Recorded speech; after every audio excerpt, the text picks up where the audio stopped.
Rear Admiral Jacques Fayard, Joint Commander of the French forces in the Indian Ocean, members of the Armed Forces and Strategic Community, ladies and gentlemen, bonjour.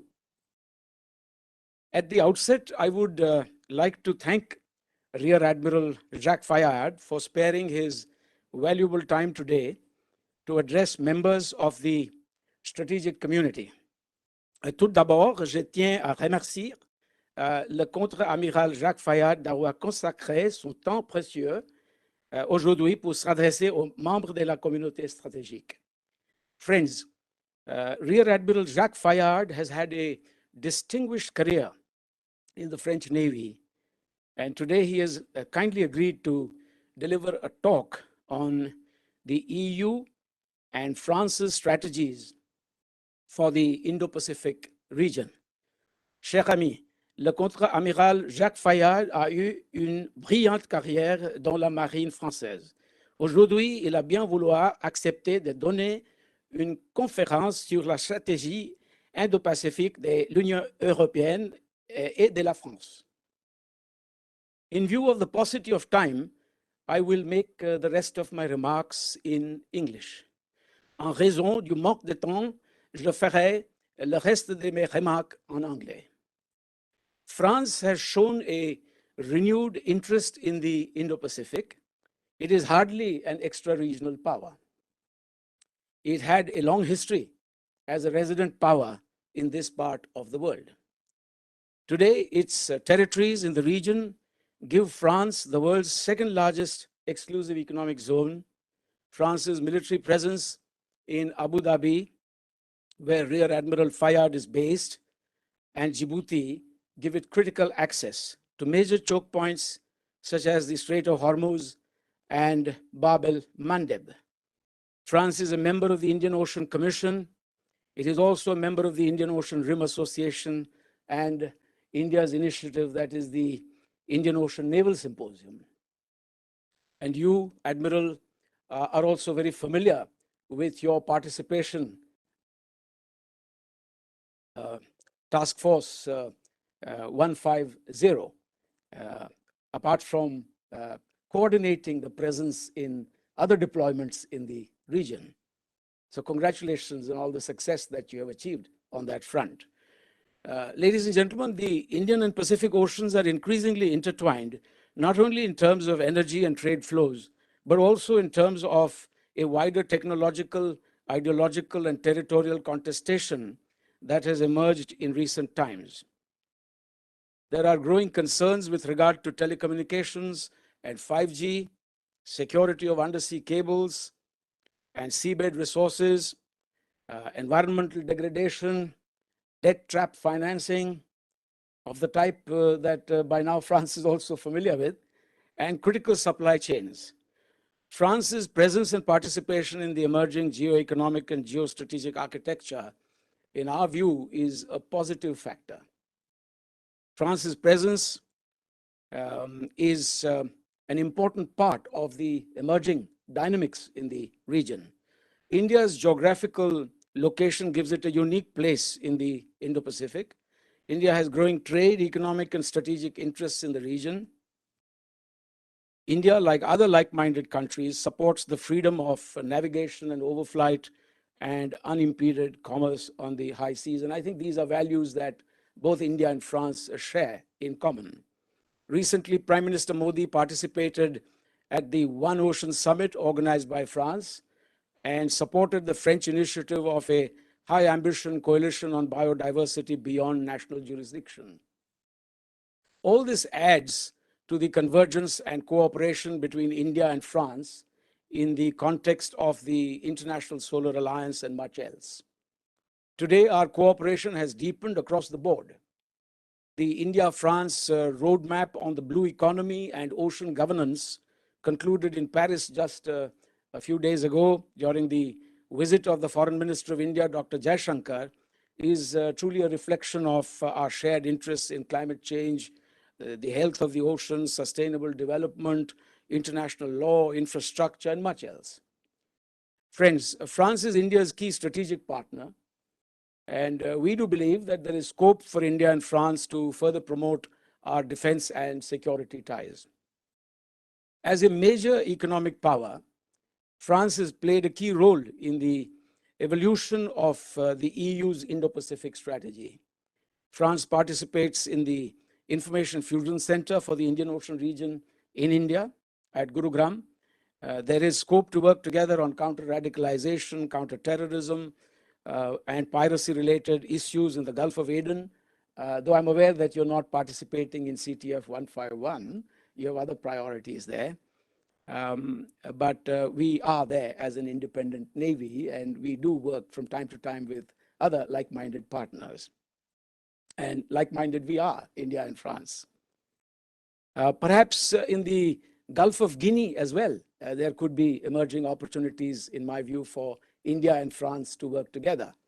And that is truly an area, a domain that you are very familiar with, the Gulf of Guinea, and not so much India. And we could therefore look to complementing one another with our respective strengths. There is also potential to join hands in capacity building across Francophone Africa. With these few words, it is an absolute honor for me to invite Rear Admiral Jacques Fayard to deliver his talk on the EU and France's strategies for the Indo-Pacific region. You're welcome, Admiral, to take the floor. Thank you.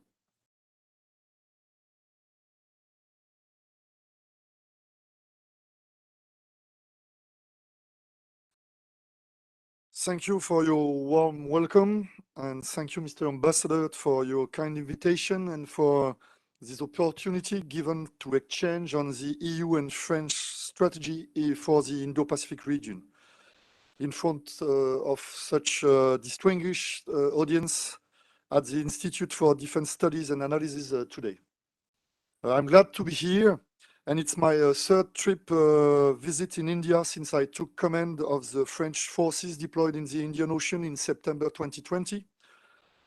It has always been an honor and a pleasure to exchange views during my previous visits with Admiral Singh, the previous CNS, and with Admiral Kumar in his previous appointment as Commander-in-Chief Western Naval Command, or with Admiral Shola, the previous Commander-in-Chief of the Southern Naval Command.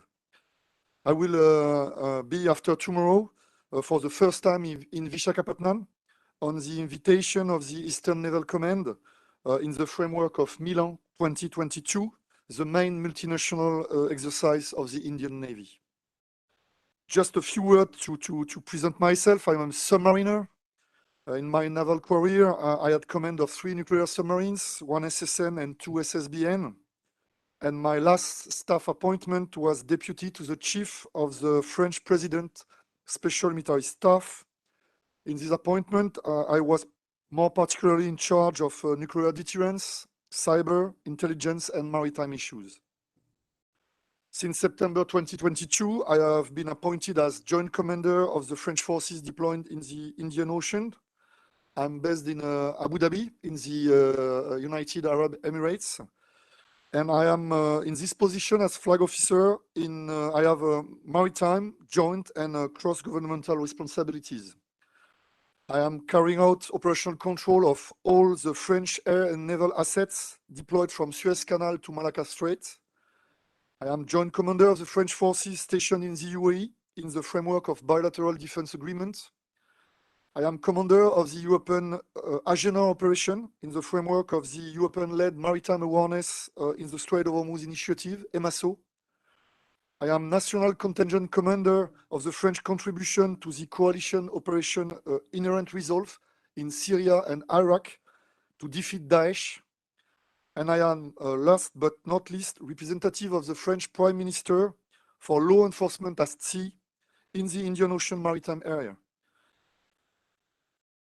I am neither a politician nor a diplomat, and therefore I am sure that you will perfectly understand that I will not step out of my role and I will focus on some military and operational thoughts.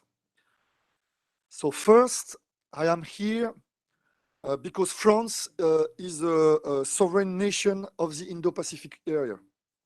France is a coastal nation and a maritime power in the Indo-Pacific. 7 of the 13 French overseas territories are in the Indo-Pacific. 1.57 million French citizens are living in this part of the world. Thus, France is a permanent neighbor and not an intermittent visitor within this region. And if you look on the map, it's coming, to see the French island of Mayotte, La Réunion, New Caledonia, Wallis and Futuna, French Polynesia, Clipperton, and the French Southern and Antarctic lands, you will see that France is spanning from the Indian to the Pacific Oceans. These territories in the Indo-Pacific represents 9 million square kilometers of the total 11 million square kilometers of France's exclusive economic zone, which make it the second largest EEZ in the world.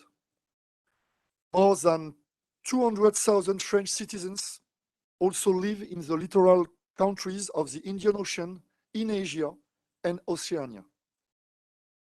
The French military forces are permanently deployed throughout the Indo-Pacific region with 7,000 personnel.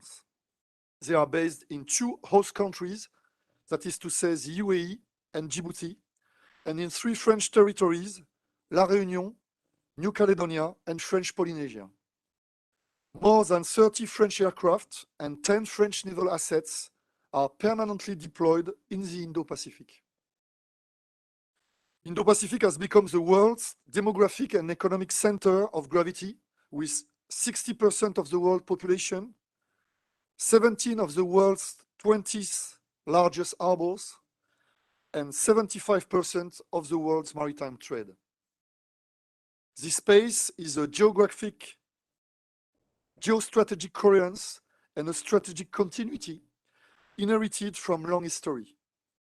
Vital maritime routes run from Indonesia to Madagascar, from Oman to Singapore, from Japan to Australia, and from China to Polynesia. This sea line of communication connects the largest demographic and economic bodies of the 21st century. Indo-Pacific encompasses several hubs of global economic growth and includes choke points of high strategic value. France and the Indo-Pacific countries are clearly connected and economically interdependent. More than 1/3 of French exports to non-EU countries goes to this region, while it represents more than 40% of French imports from non-EU countries. Accordingly, France, as a coastal state, intends to assume fully its role as a regional maritime power. So what are the strategic dynamics in the Indo-Pacific?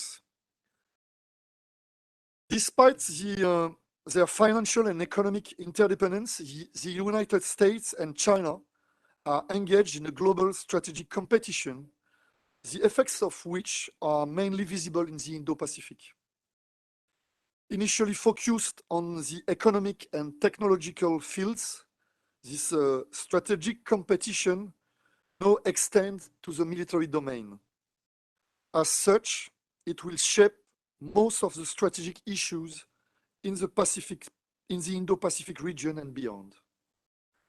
In the meantime, globalization of economy induces a shrinking of the geopolitical space. The rise of new interdependencies causes an unprecedented proximity even between distant events.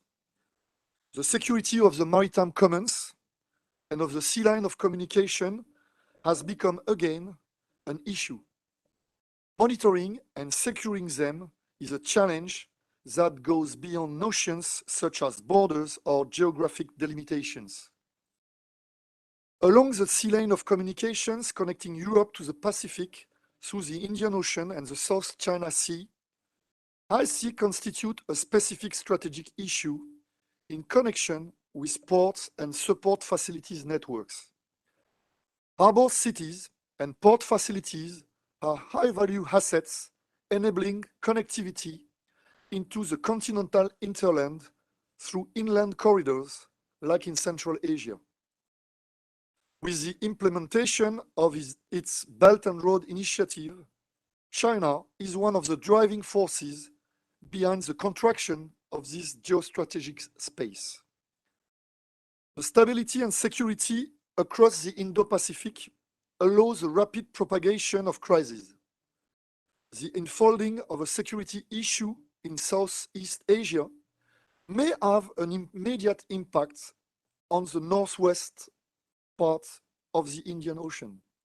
In a sense, distant actors like European countries are not immune to the potential effects of any crisis happening in this region.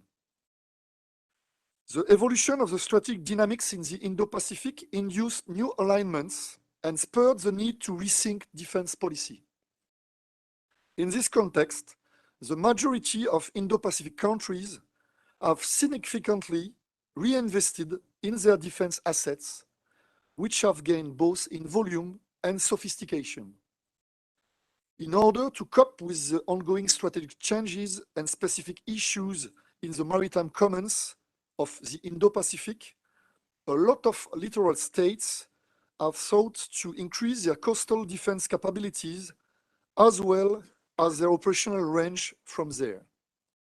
In the meantime, some of them have invested in long-range capabilities and blue waters naval assets. Four common trends underpin these rearmaments: the qualitative and quantitative strengthening of submarine forces, and I know what I mean, the development of anti-ship and land attack cruise missile with a focus on area denial capabilities, the deployment, the implementation of better C4ISR surveillance systems intended to increase naval forces vulnerability, and the deployment of air forces able to operate against more remote naval targets. So the spread of such military capabilities of signaling, intimidating, or denying access will significantly affect the overall security balance in this region. So what are France and EU strategy in the Indo-Pacific? In his Garden Island speech in 2018, President Macron stated France's four key commitments in the Indo-Pacific. First, the support to peaceful resolution of conflicts through dialogue. Second, the contribution to regional peace and security. Third, the involvement to sustain regional state sovereignty. And fourth, the need to take actions against climate change. Because of the evolution of the security dynamics I tried to describe in the Indo-Pacific, France needs to cope with new risks and threats facing its interests and those of its partners. In accordance with the principles and values underpinning its international engagement, France intends to carry out an autonomous and sovereign action from its overseas territories while actively contributing to multilateral efforts in the commons. France's actions are underpinned by the following principles: protect and promote a rule-based multilateral order, to reject unilateral ambitions, as well as current or potential restriction to freedom of navigation in the international air and sea commons, to preserve strategic balances, to combat transnational terrorism, to address the proliferation of weapons of mass destruction in his responsibilities in the P5, in the Security Council of the United Nations, and to counter influence operations aimed at eroding the legitimacy of democratic regime. France has four strategic ambitions in the Indo-Pacific: defend and ensure the integrity of its sovereignty, the protection of its nationals, territories, and EEZ. Contribute to the security of regional environments through military and security cooperation. Maintain a free and open access to the commons in cooperation with its partners in a context of global strategic competition and challenging military environments, and assist in maintaining strategic stability and balances through a comprehensive and multilateral action. The evolving security dynamics in the Indo-Pacific requires that France maintains its level of engagement alongside its partners to set balances of power and to guarantee stability.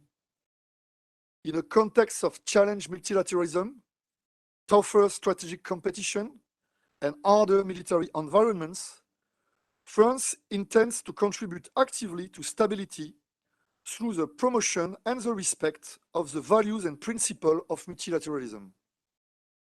These ambitions imply to preserve and invest in our prepositioned military forces, which allow France to operate in the strategic depths far from Europe. These military forces activities has to be strengthened in 3 domains, in particular: knowledge and anticipation, protection, and prevention. Knowledge and anticipation implies the exercise of increased vigilance with regard to regional security developments, especially those that might have a direct or indirect impact of our sovereign spaces. France will particularly pay attention to the involvement of external powers in all fields: diplomatic, economic, military, cultural, or social. The need for knowledge and anticipation requires regular deployment of air and naval assets. These deployments restate our commitment in this region and support the efforts of our allies and partners in stabilizing areas of tensions. Protection is ensured by a more assertive presence and a better sharing of maritime information in our sovereign spaces. This involves to better detect weak signals and to anticipate the development of new threats while sending a strong message to deter strategies of contestation of our sovereign rights or appropriation of our resources. Finally, prevention involves closer cooperation with other departments of the state to provide the necessary multidimensional responses to any risk and threats to our interests. Essential to protection and prevention, France's overseas military forces are also essential defense, influence, and training instruments for engaging our regional partners. Temporarily supplemented by the enhancement of strategic intelligence capacities and the projection of naval air-ground capabilities, this permanent military system contributes to our credibility as well as the reassurance of some of our partners. France's operational involvement in this region relies on its participation in multilateral operations. France has binding defense agreements with the United Arab Emirates, with Qatar and Kuwait, in addition to a long-standing relationship with Djibouti. From Djibouti, France deploys joint capabilities designed to secure the sea line of communication and to fight against piracy around the Bab el-Mandeb Strait. Within the framework of the EU Operation Atalanta, multilateral efforts supported by the joint action of diplomacy and international aid actors allowed a significant diminution of this phenomenon. EUNAVFOR Atalanta has not only curbed piracy, but securing 25% of the world's maritime traffic. It has also established the European Union as a regional player in maritime security. France also autonomously contributes to maritime security with the permanent deployment of a Navy ship in the northwest part of the Indian Ocean, either under national tasking or within the multilateral framework of the Combined Maritime Forces. Last year, the French Navy ships, under my operational command, in direct support of CTF 150, seized and destroyed 33 tons of narcotics in 25 operations. In the Strait of Hormuz, strategic choke points under a great level of tension in 2019, France, with 8 other European nations, decided to establish the European-led Maritime Awareness in the Strait of Hormuz initiative, EMASO, whose military pillar is the Agenor operation. EMASO is all about de-escalation and inclusive approach for maritime security issues in the Gulf region. We will celebrate in 2 days, on the 25th of February, the second anniversary of this quiet European success, well recognized by all the regional actors. The 9 European nations involved in EMASO, namely Belgium, Denmark, France, Germany, Greece, Italy, the Netherlands, Norway, and Portugal, represent 30% of the maritime shipping in the Strait of Hormuz. They act in accordance with the international law of the sea. They offer an autonomous maritime situation awareness, and they contribute directly to reassuring maritime shipping in a period of tensions. On the 1st of March, Belgium will take over from France the Agenor Force Headquarters Command, and this multinational staff is hosted on the French naval base in Abu Dhabi. But our action in favor of freedom of circulation is framed by our commitment to safeguard a rule-based order.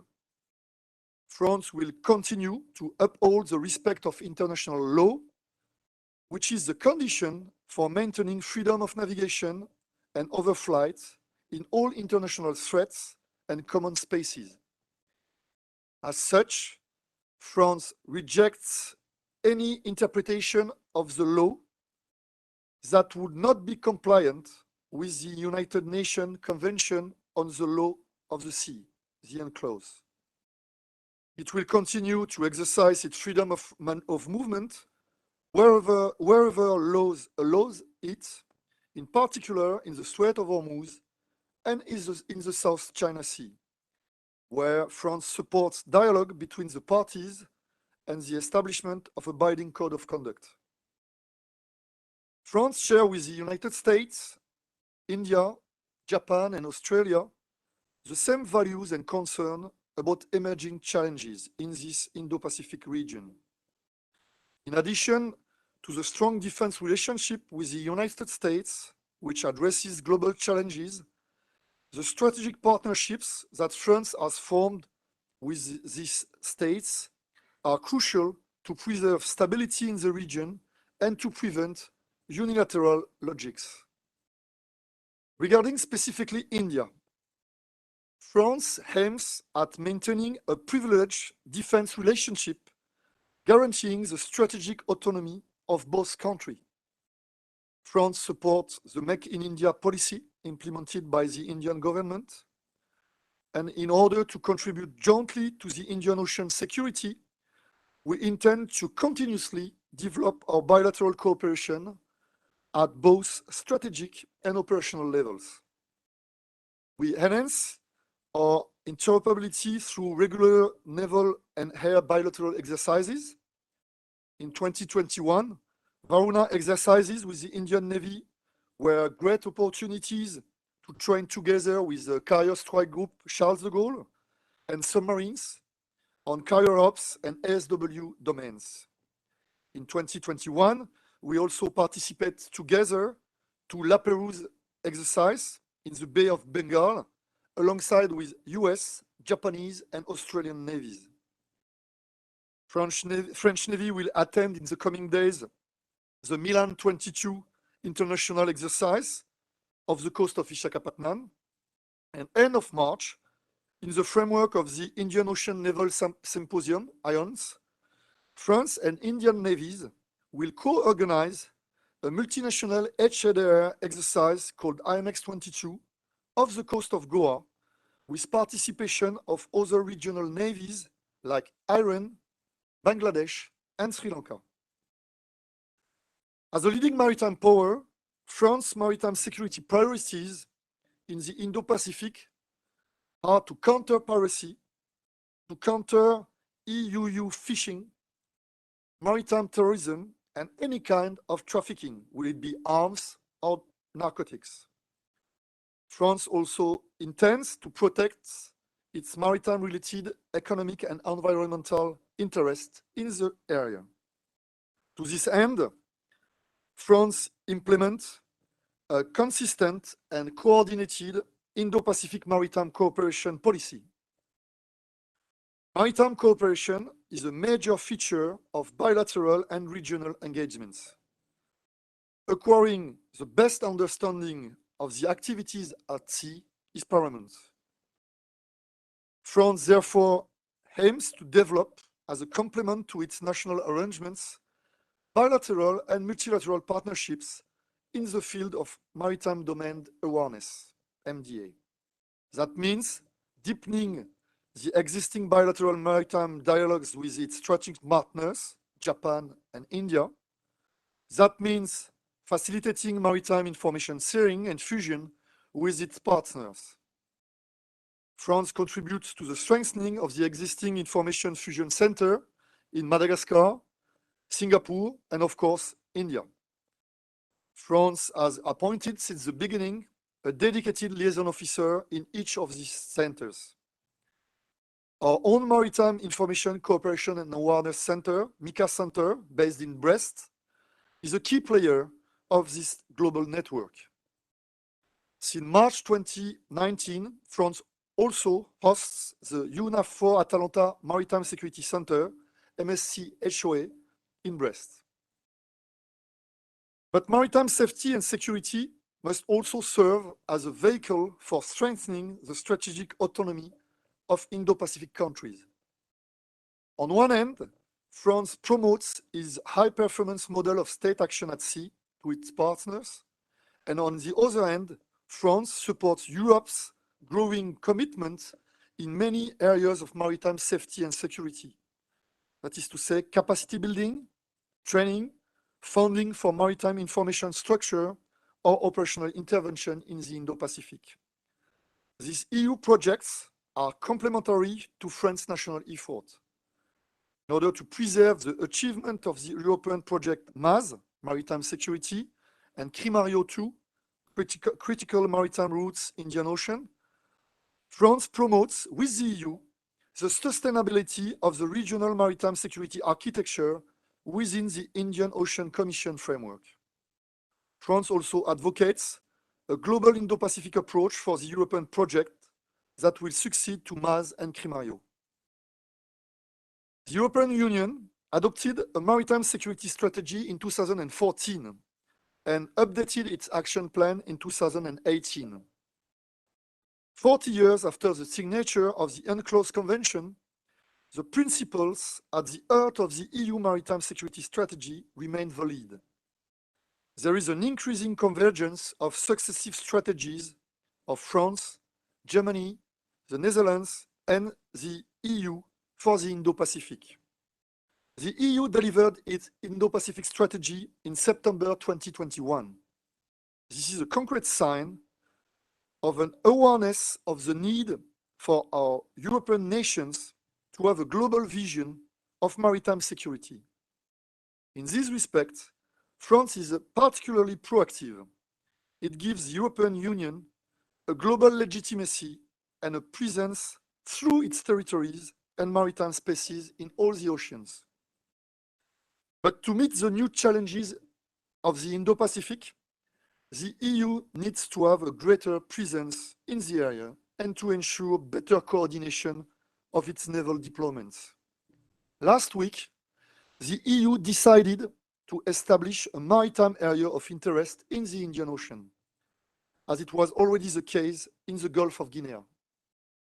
The EU will also extend the mechanism of coordinated maritime presence, CMP, to the northwest of Indian Ocean. Facilitated by upstream coordination between European maritime powers, CMP will provide a flexible framework for maximizing the effect of naval deployments through the regular presence of our units, their knowledge of these areas, and the constant sharing of information. CMP will reinforce our interoperability. In this way, we will be able to collectively better protect the freedom of navigation of European shipping in the Indo-Pacific region, in particular, to guarantee the security of our strategic supplies. To conclude, I believe that efficient partnerships are built from strong nations. I hope that I have been successful to convince you that France is very much at home when it sails in the Indo-Pacific region, and that France is involved in the whole spectrum of military and security actions, from maritime interdiction operation to law enforcement at sea, through different levels of cooperation with regional partners. It is not only as a maritime power, but also as a coastal nation interested in maritime security in its approaches that France is interested in the Indo-Pacific. And the bilateral strategic relationship with India is key to our strategy for the Indo-Pacific region. I am convinced that our enduring cooperation and interoperability at sea, based on shared values and common interests, will continue with the same determination and success. Thank you for your attention.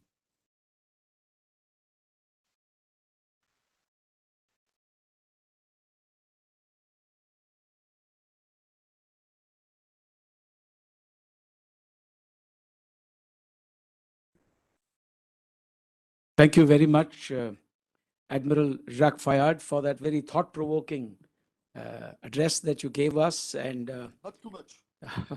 it was very interesting. You raised many ideas. You gave us an overview, as you would say in French, jeter un coup d'œil over the entire region, a bird's eye view kind of thing. So we're grateful to you for that coup d'œil that you gave us.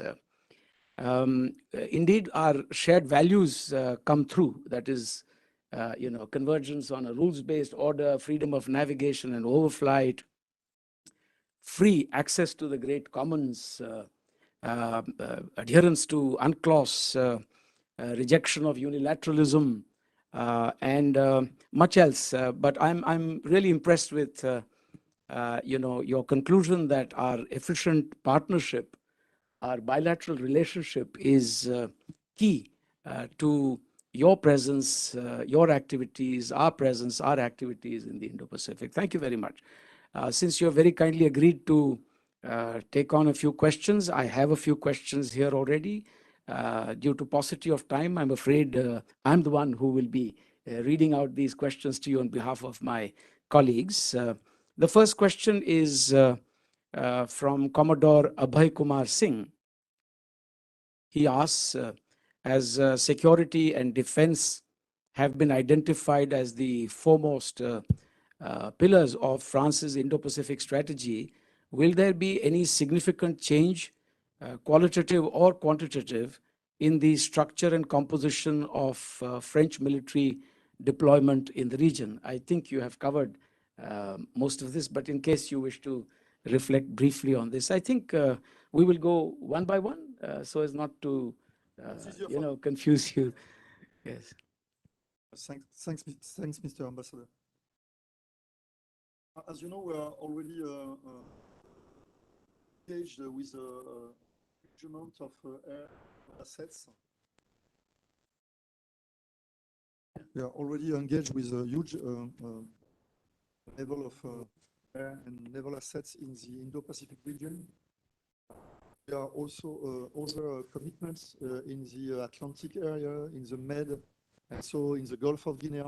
So the point is to say this region of the world is and will be furthermore in the future a key strategic place to deal with increasing threats or increasing interdependency of economy and security issues. And there is some thoughts about how we will organize or reorganize or develop or enhance or invest in what we call our global military investment in this region, taking into account the opportunity given by the French territories in the Indo-Pacific region, and also with the bilateral relationship on defense agreement we can have with our partners in the region.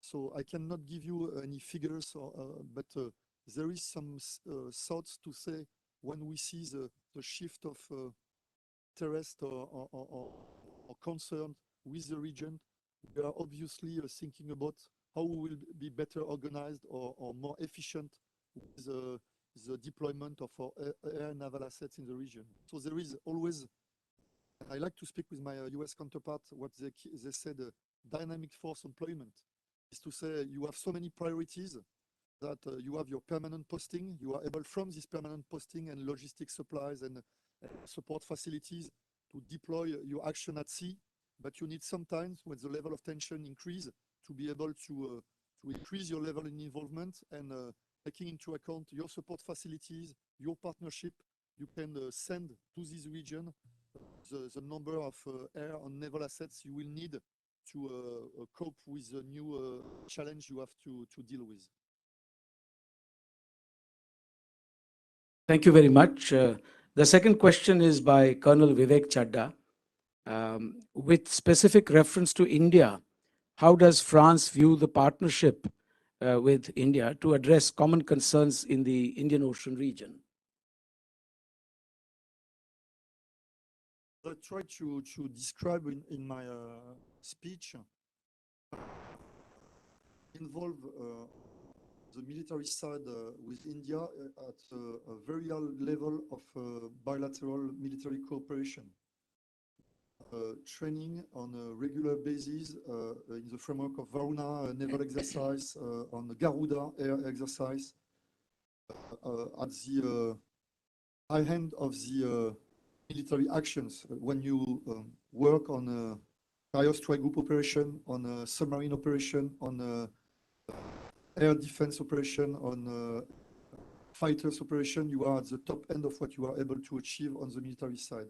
So I think this strategic partnership with India on the operational side is very vivid and will continue to increase. I was just before coming there in the institute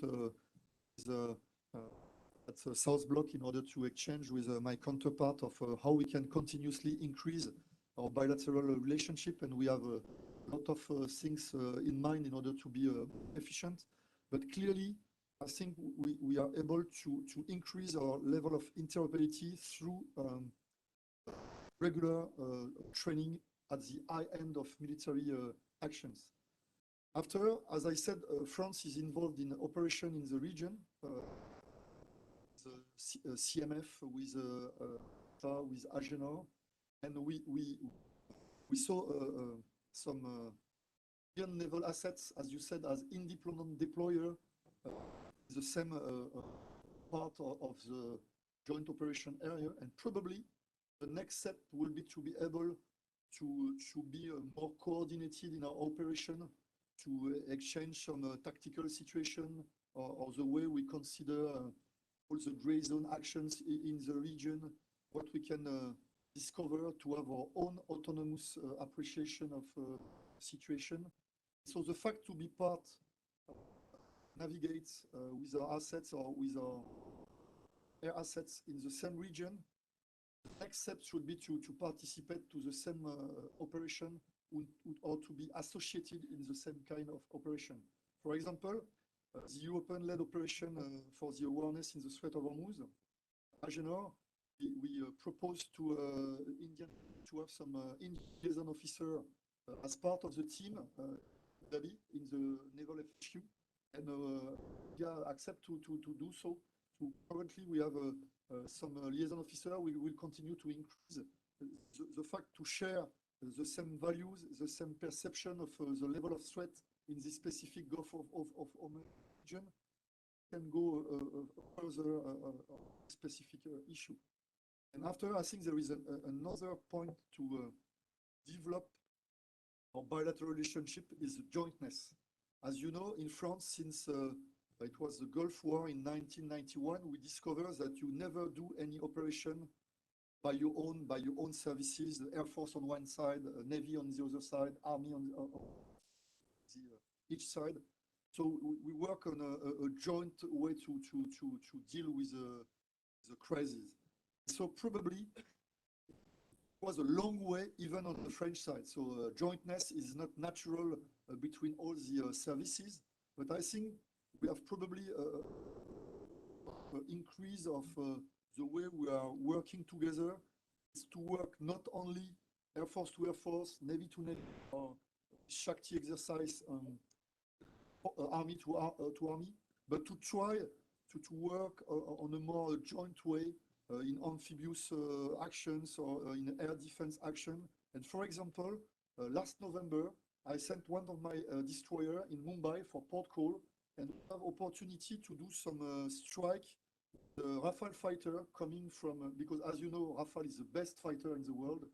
We have Rafale fighter coming from Abu Dhabi using some tankers, and they are doing some interaction with the Sukhoi 20 or MiG-29 of the Air Force off Mumbai with the air destroyer able to coordinate the action and counter-action of the air assets. So for me, it's a way to do joint effective operation together. I think we can expect to do exactly the same for amphibious issues.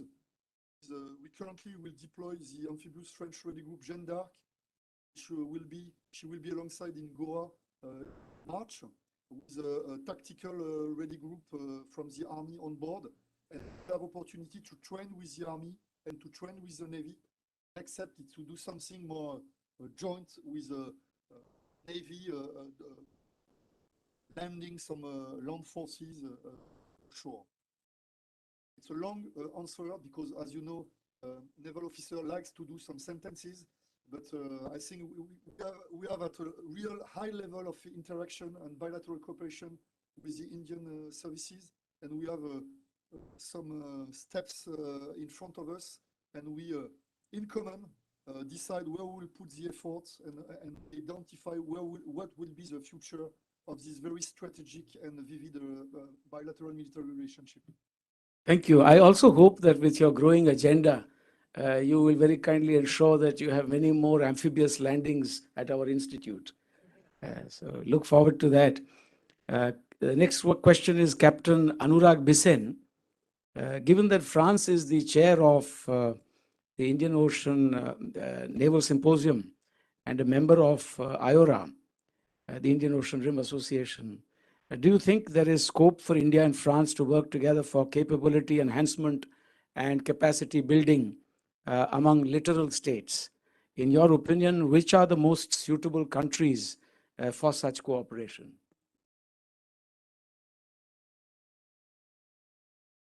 As you said, we are part of both IONS or IORA organization.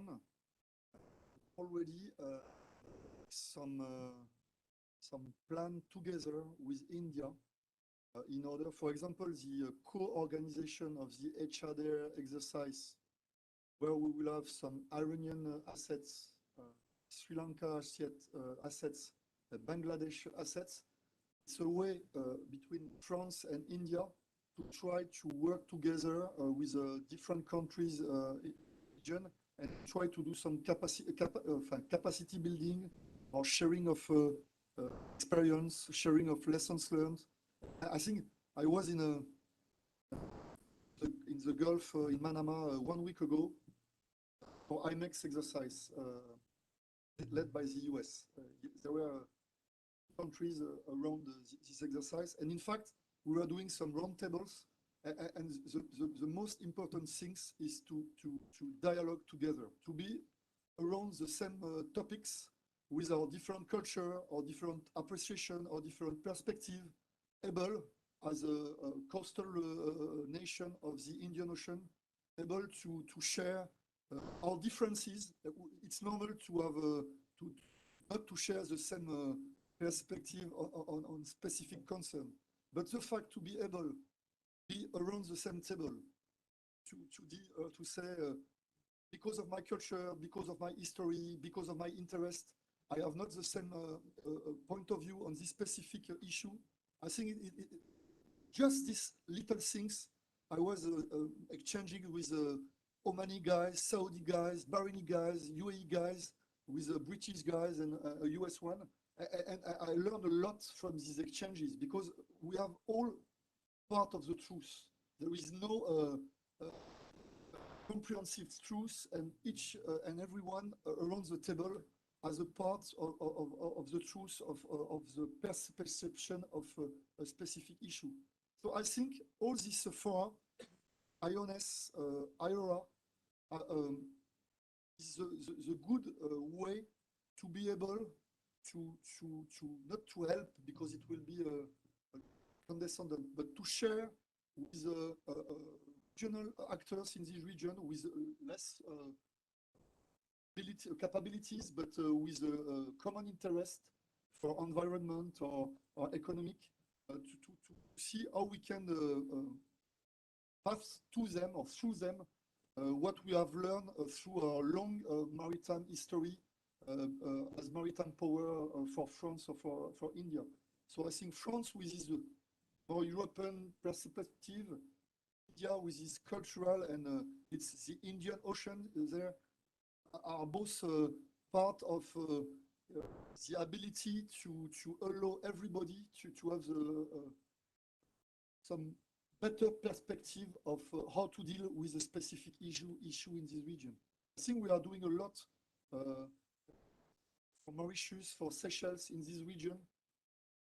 Share some assets, and we are doing some coordinated patrol. We share some liaison officer. We embarked on board our ships some regional actors. So we are already involved alongside France and India to try to share what we have learned from our long naval history with all the regional actors in this southwestern side of the and I think in the Gulf, I know that the Indian Navy was very involved. Oxygen links you need to fight against the COVID assumptions.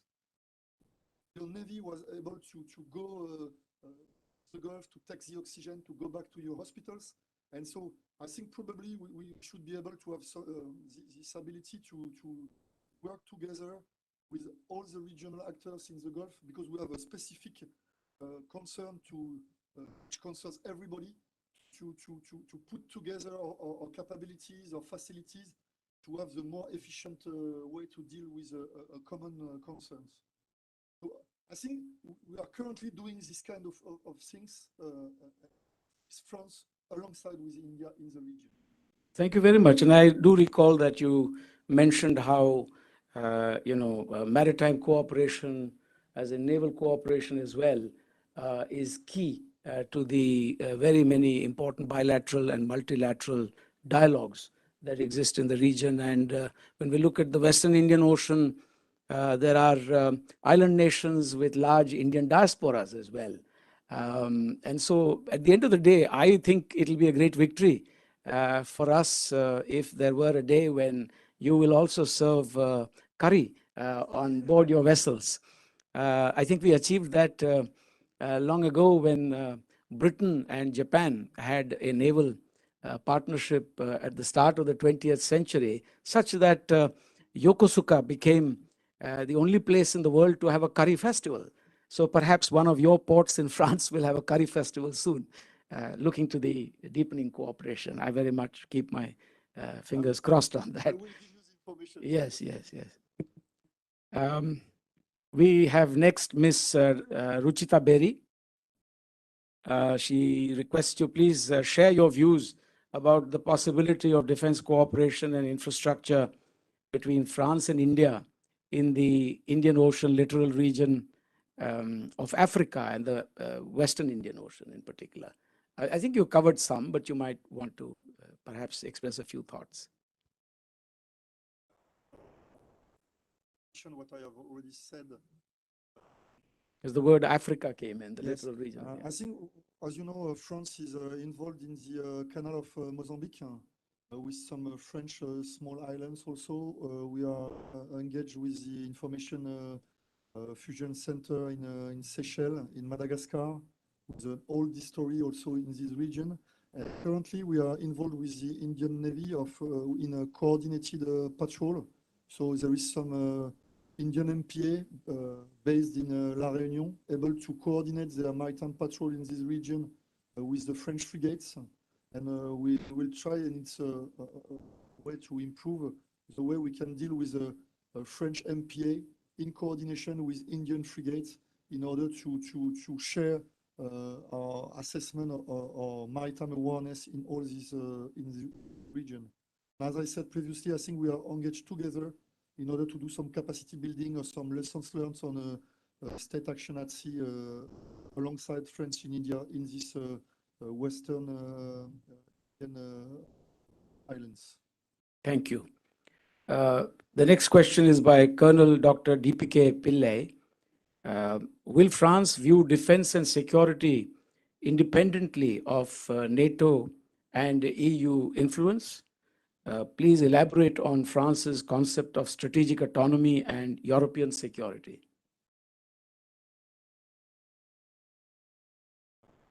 As you know, we are engaged in NATO and in EU, and I think my president has an important role in both of these organizations. Currently, France has the presidency of the Council of the European.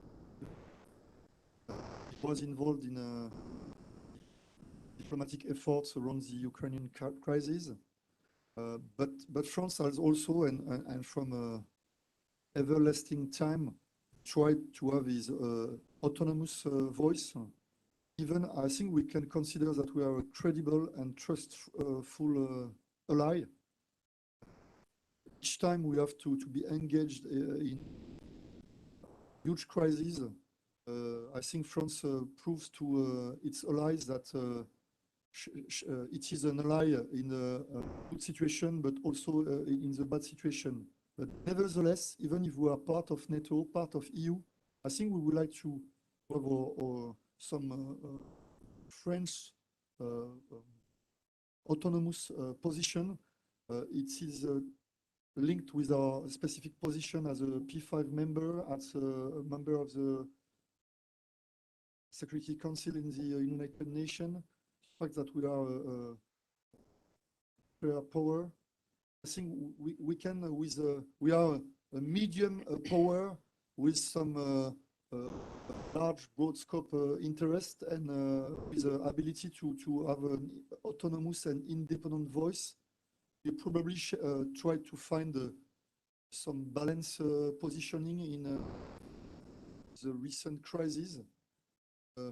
There is, as I said previously, not always only a military solution to every concerns. It's a mix of economic, diplomatic, and military effort. And I think it is in the DNA of France to always have or to always take the opportunity to have this autonomous voice matter of defense and security.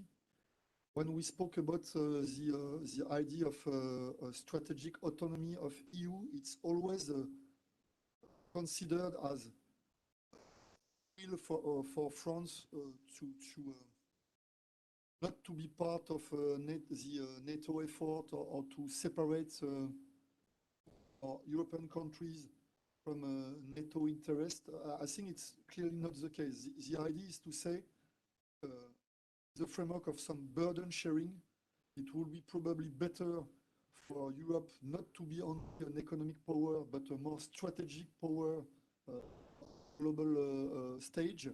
And there is a common interest, a win-win interest for the US not to have some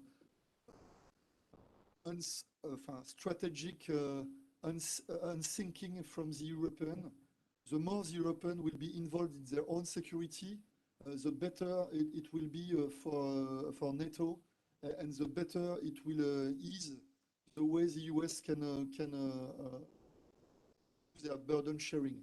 But I think it's always an issue of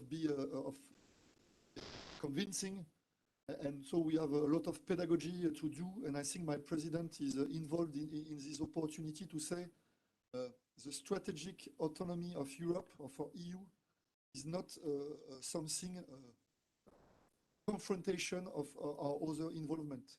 Is an added value of what we are already doing on the multilateral stage. So it's a win positioning, because in this more confrontational world, the economic power is not enough. You have to be credible, and to be credible, you have to play both with soft power, your economic power, your technological power, and your military power. And to do so, you have to be autonomous and to respect the autonomy of the other player. But as I said, the strength of a relationship is the sum of the strengths of the partners. Is not someone more powerful than the other trying to impose its views. So the more stronger the partner are, the more efficient the partnership is. Thank you very much. The next question is by Colonel R.P. Singh. As a Pacific power, how is France cooperating with Australia on maritime security issues in the Pacific? As you know, Australia, like New Zealand, does a fair bit of heavy lifting in the South Pacific, particularly with regard to certain island countries, and France is a Pacific power. And so how is France cooperating with Australia kind of down under in the Pacific? Tricky question, but I wish it could a tricky question, but I will take to not to take this at the political level, but at the military level. I'm more at ease at the military level, and so everybody in this room think about the consequences of AUKUS. What I can say, and my first appointment as a young naval officer was in New Caledonia. And so I was an ops officer on board a landing ship, Jacques Cartier, very beautiful old ships now. He's decommissioned, so I am an old guy.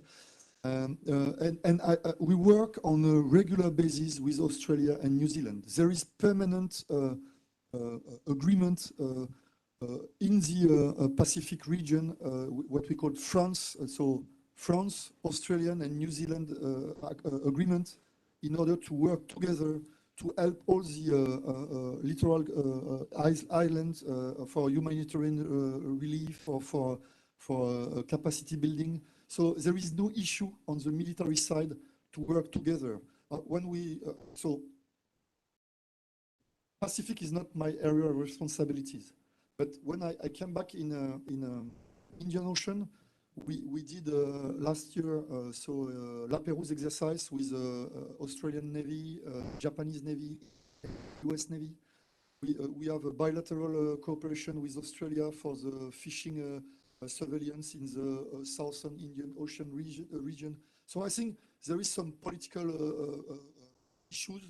I will let the politician and the diplomatic side deal about this. My only remarks in when you are an ally, I said to this, when you are an ally, you should be an ally in the good days and in the bad days. And the key between allies is a trust.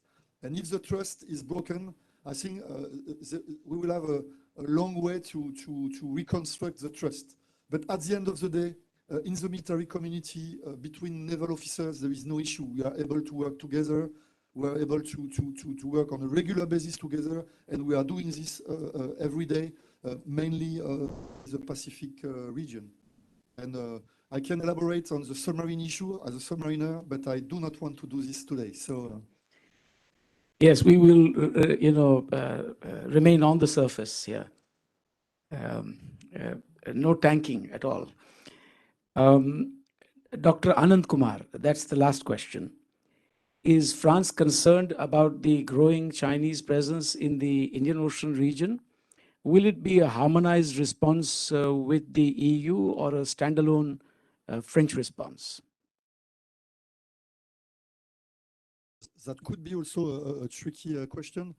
For me, as I said, the key of our engagement is the rule-based order and the freedom of navigation. And everybody, even China, is allowed to navigate in international waters. So the point for us, and we saw some Chinese ships in the Gulf of Aden involved in the counter-piracy missions. We saw some Chinese ships in Mediterranean. So for us, it's usual to cross some Chinese naval assets in our area of deployment. And there is no issue about this. As long as there is no access denial, there is a perfect fulfilling of the international rule-based order, and there is the ability to be deployed in the normal way of navigation or for a submarine or for an aircraft in the commons.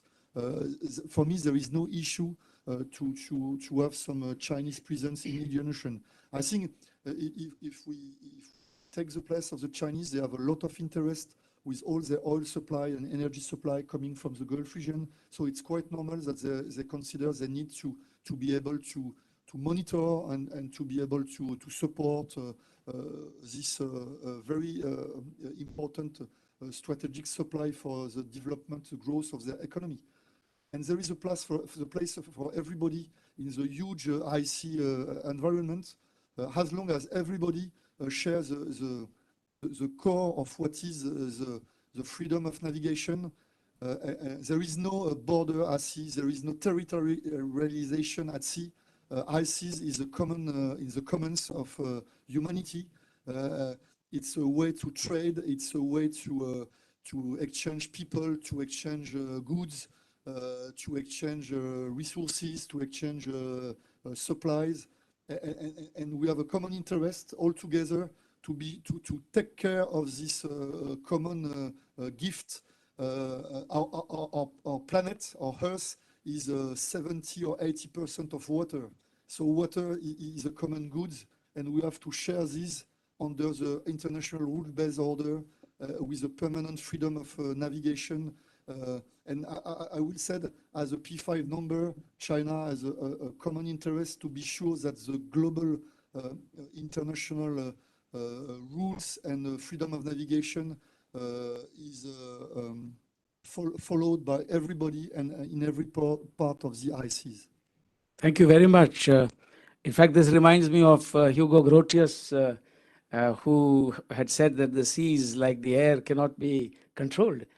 So let us all work for mare liberum and not mare clausum, and let that be true of all the broad oceanic spaces in which we are all stakeholders. But that is the very end of our interaction, and I'm personally very grateful to you for the great patience and finesse with which you have taken all the questions and answered them very patiently.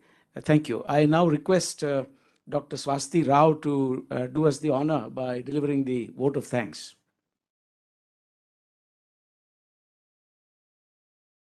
Thank you, sir.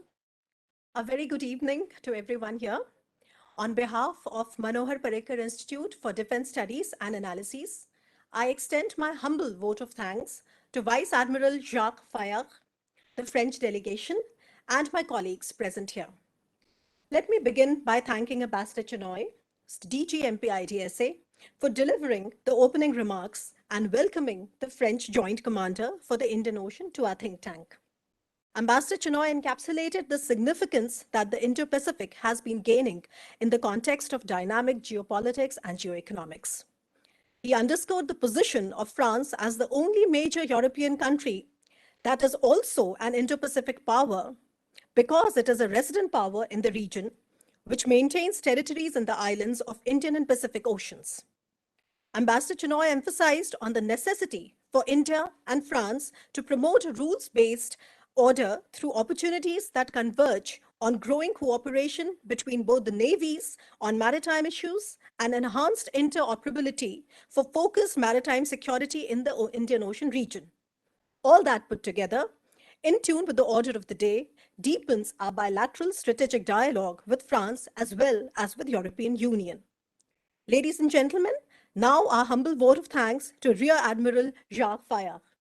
Sir, it was a pleasure to host you here at MP-IDSA.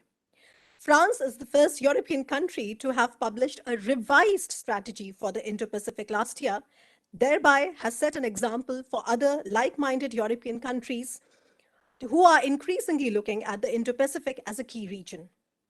Although the COVID-19 pandemic forced a pause to French Indo-Pacific initiatives, things are now back on track with France's enhanced presence in the region. Rear Admiral Fayard has arrived in India today afternoon to reiterate French and European commitment towards their naval engagement in the Indo-Pacific. Thank you, sir, for a timely talk on France's and EU's Indo-Pacific strategy, especially in the context of security challenges in the Indian Ocean, Indo-French defense and naval cooperation, and France's participation to India-led Milan naval exercise. We are delighted that you prioritized to engage with us here at MP-IDSA, all to the benefit of our two nations, our allies in the Indo-Pacific, and the larger strategic and academic community world over. Now I'd like to thank the support we received from the Ministry of Defense, Ministry of External Affairs, and the French Embassy in New Delhi in putting this event together. I'd also like to thank all the viewers, our associate members, and friends from the media who have joined us online and those who are watching us live on YouTube. Last but not the least, events such as these cannot be conducted successfully without the unrelenting support of the technical team and the members of Europe and Eurasia Center. A big thank you to all of you. Friends, with this, I'd like to conclude hoping that today's overture was just a beginning to a more fruitful dialogue and cooperation between India and France in the larger interest of a fair, democratic, and stable world order. May I now request the French delegation to please join us for tea in the President's room on the first floor. Thank you.